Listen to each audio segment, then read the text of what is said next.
नमस्कार। आज के इस वीडियो में दैनिक जागरण के संपादकीय से 460 शब्दों के डिक्टेशन को हम लोग आउटलाइंस के साथ लेने वाले हैं।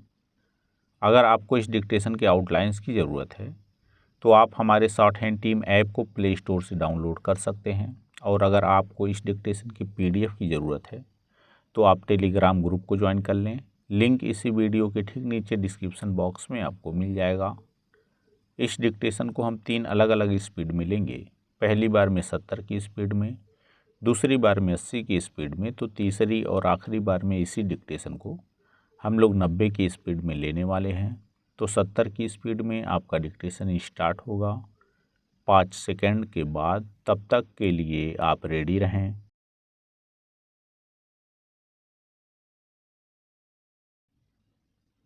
स्टार्ट।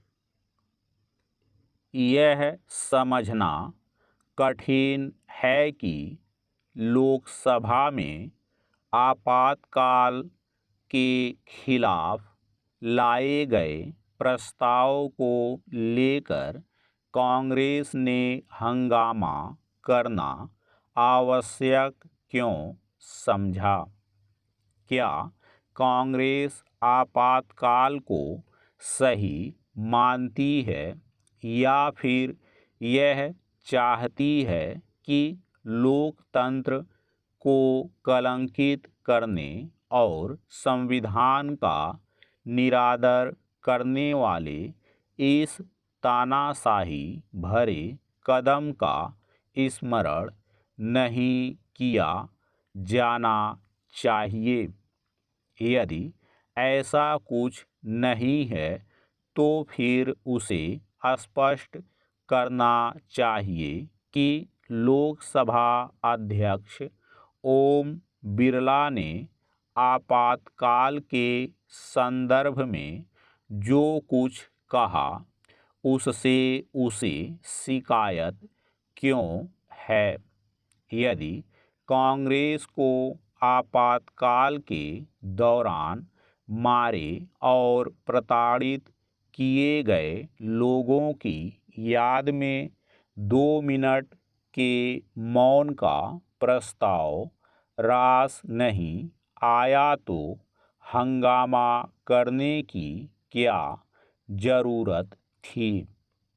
अच्छा तो यह होता कि वह यह कहने की हिम्मत जुटाती कि 49 साल पहले तत्कालीन प्रधानमंत्री इंदिरा गांधी की ओर से देश पर आपातकाल थोपने और राजनीतिक विरोधियों, मीडिया एवं जनता के खिलाफ दमन का चक्र चलाना एक भूल थी। यदि आज की कांग्रेस इंदिरा गांधी और उनके सहयोगियों की भूल को स्वीकार करने के लिए तैयार नहीं तो कम से कम उसके नेताओं को चुप रहना चाहिए था या फिर सदन से बाहर चले जाना चाहिए था। पैरा। कांग्रेस के नेताओं और उसके समर्थकों की ओर से आपातकाल के संदर्भ में यह जो कहने की कोशिश की जा रही है कि 5 दशक पुराने इस काले दौर का स्मरण नहीं किया जाना चाहिए, वह इसलिए किसी भी मूल्य पर स्वीकार नहीं, क्योंकि अतीत की भूलों को विस्मृत करने से उनके दोहराए जाने का खतरा बढ़ जाता है। कांग्रेस को आपातकाल की याद दिलाना इसलिए आवश्यक है क्योंकि पिछले कुछ समय से वह संविधान के खतरे में होने का फर्जी हवा खड़ा कर उसके प्रति प्रतिबद्धता जताने में लगी हुई है। यदि वह संविधान के प्रति इतनी ही अधिक प्रतिबद्ध है तो फिर यह क्यों नहीं स्वीकार करना चाहती कि इंदिरा गांधी ने अपनी संसद सदस्यता खारिज किए जाने के इलाहाबाद उच्च न्यायालय के फैसले को निष्प्रभावी करने के लिए आपातकाल का सहारा लिया और इस क्रम में इसी संविधान को कुचला और उसकी प्रस्तावना को मनमाने तरीके से बदल दिया। यह ठीक है कि हाल के लोकसभा चुनावों में कांग्रेस का संख्याबल बढ़ा है, लेकिन इसका यह मतलब नहीं कि वह दबे छिपे स्वर में आपातकाल को सही ठहराने की कोशिश करती दिखने लगे। उसकी यह कोशिश तो आपातकाल के स्मरण को और अधिक आवश्यक ठहराती है। आपातकाल के खिलाफ लोकसभा अध्यक्ष की ओर से लाए गए प्रस्ताव पर असहमति और असंतोष जताने से बेहतर होता कि कांग्रेस इस पर गौर करती कि उसके कुछ सहयोगी दलों ने भी इस मामले में उसका साथ देना आवश्यक नहीं समझा। आखिर वे समझते ही क्यों, क्योंकि आपातकाल के दौरान उनके नेताओं को भी जेल में ठूंस दिया गया था। इनमें मुलायम सिंह यादव भी थे। स्टॉप।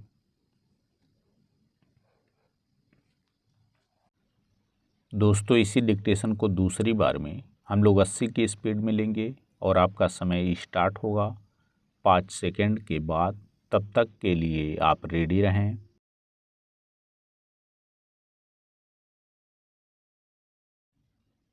स्टार्ट। यह समझना कठिन है कि लोकसभा में आपातकाल के खिलाफ लाए गए प्रस्ताव को लेकर कांग्रेस ने हंगामा करना आवश्यक क्यों समझा। क्या कांग्रेस आपातकाल को सही मानती है या फिर यह चाहती है कि लोकतंत्र को कलंकित करने और संविधान का निरादर करने वाले इस तानाशाही भरे कदम का स्मरण नहीं किया जाना चाहिए? यदि ऐसा कुछ नहीं है तो फिर उसे स्पष्ट करना चाहिए कि लोकसभा अध्यक्ष ओम बिरला ने आपातकाल के संदर्भ में जो कुछ कहा उससे उसे शिकायत क्यों है। यदि कांग्रेस को आपातकाल के दौरान मारे और प्रताड़ित किए गए लोगों की याद में 2 मिनट के मौन का प्रस्ताव रास नहीं आया तो हंगामा करने की क्या जरूरत थी? अच्छा तो यह होता कि वह यह कहने की हिम्मत जुटाती कि 49 साल पहले तत्कालीन प्रधानमंत्री इंदिरा गांधी की ओर से देश पर आपातकाल थोपने और राजनीतिक विरोधियों, मीडिया एवं जनता के खिलाफ दमन का चक्र चलाना एक भूल थी।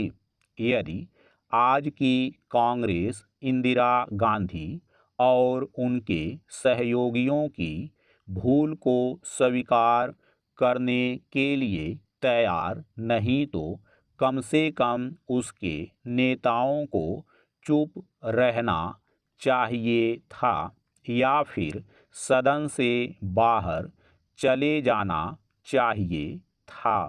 पैरा कांग्रेस के नेताओं और उसके समर्थकों की ओर से आपातकाल के संदर्भ में यह जो कहने की कोशिश की जा रही है कि 5 दशक पुराने इस काले दौर का स्मरण नहीं किया जाना चाहिए, वह इसलिए किसी भी मूल्य पर स्वीकार नहीं, क्योंकि अतीत की भूलों को विस्मृत करने से उनके दोहराए जाने का खतरा बढ़ जाता है।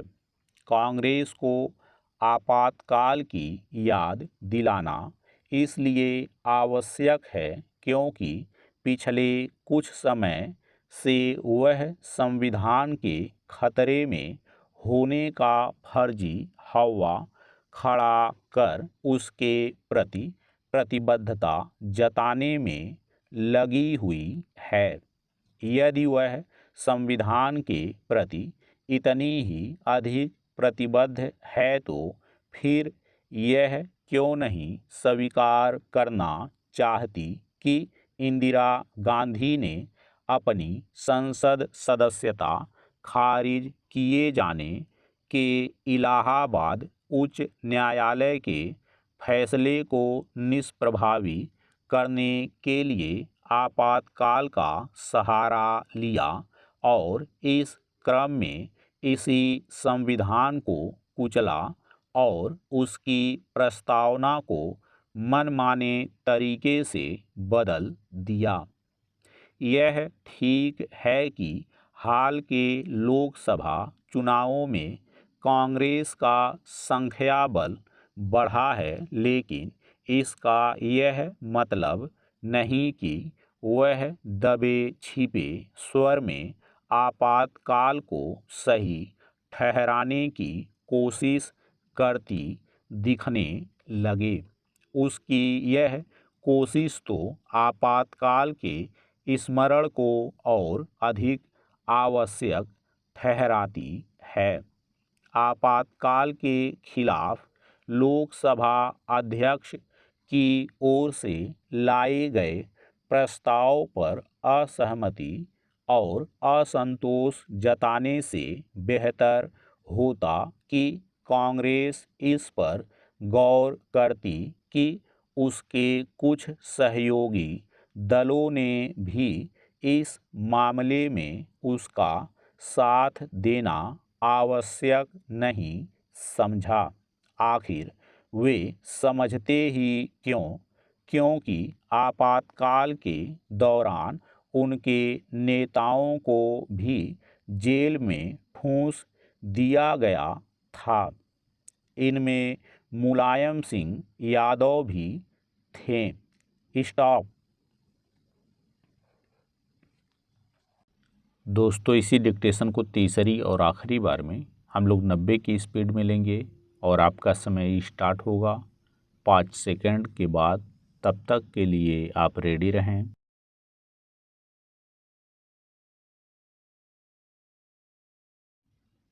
स्टार्ट।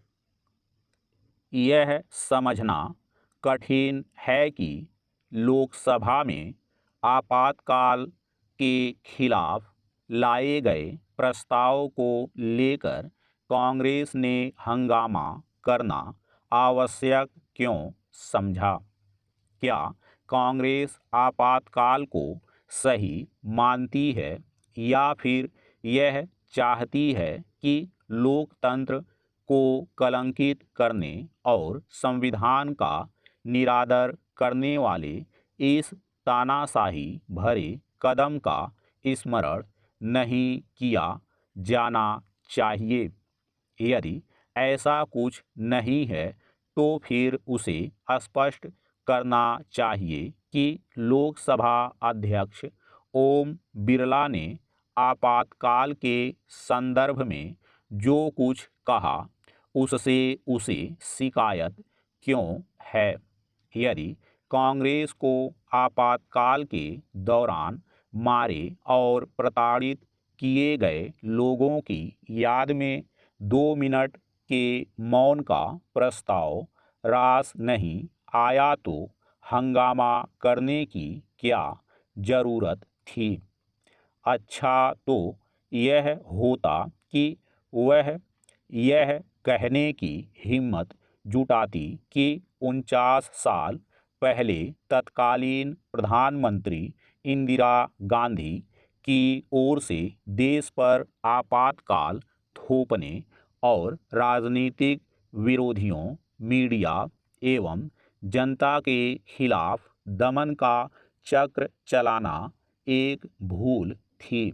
यदि आज की कांग्रेस इंदिरा गांधी और उनके सहयोगियों की भूल को स्वीकार करने के लिए तैयार नहीं तो कम से कम उसके नेताओं को चुप रहना चाहिए था या फिर सदन से बाहर चले जाना चाहिए था।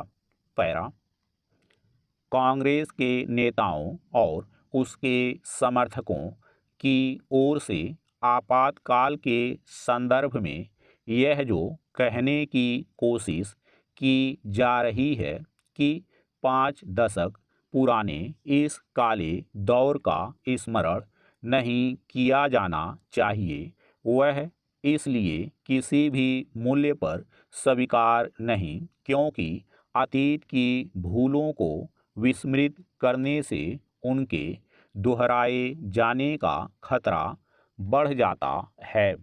कांग्रेस को आपातकाल की याद दिलाना इसलिए आवश्यक है क्योंकि पिछले कुछ समय से वह संविधान के खतरे में होने का फर्जी हवा खड़ा कर उसके प्रति प्रतिबद्धता जताने में लगी हुई है। यदि वह संविधान के प्रति इतनी ही अधिक प्रतिबद्ध है तो फिर यह क्यों नहीं स्वीकार करना चाहती कि इंदिरा गांधी ने अपनी संसद सदस्यता खारिज किए जाने के इलाहाबाद उच्च न्यायालय के फैसले को निष्प्रभावी करने के लिए आपातकाल का सहारा लिया और इस क्रम में इसी संविधान को कुचला और उसकी प्रस्तावना को मनमाने तरीके से बदल दिया। यह ठीक है कि हाल के लोकसभा चुनावों में कांग्रेस का संख्याबल बढ़ा है, लेकिन इसका यह मतलब नहीं कि वह दबे छिपे स्वर में आपातकाल को सही ठहराने की कोशिश करती दिखने लगे। उसकी यह कोशिश तो आपातकाल के स्मरण को और अधिक आवश्यक ठहराती है। आपातकाल के खिलाफ लोकसभा अध्यक्ष की ओर से लाए गए प्रस्ताव पर असहमति और असंतोष जताने से बेहतर होता कि कांग्रेस इस पर गौर करती कि उसके कुछ सहयोगी दलों ने भी इस मामले में उसका साथ देना आवश्यक नहीं समझा। आखिर वे समझते ही क्यों, क्योंकि आपातकाल के दौरान उनके नेताओं को भी जेल में ठूंस दिया गया था। इनमें मुलायम सिंह यादव भी थे। स्टॉप।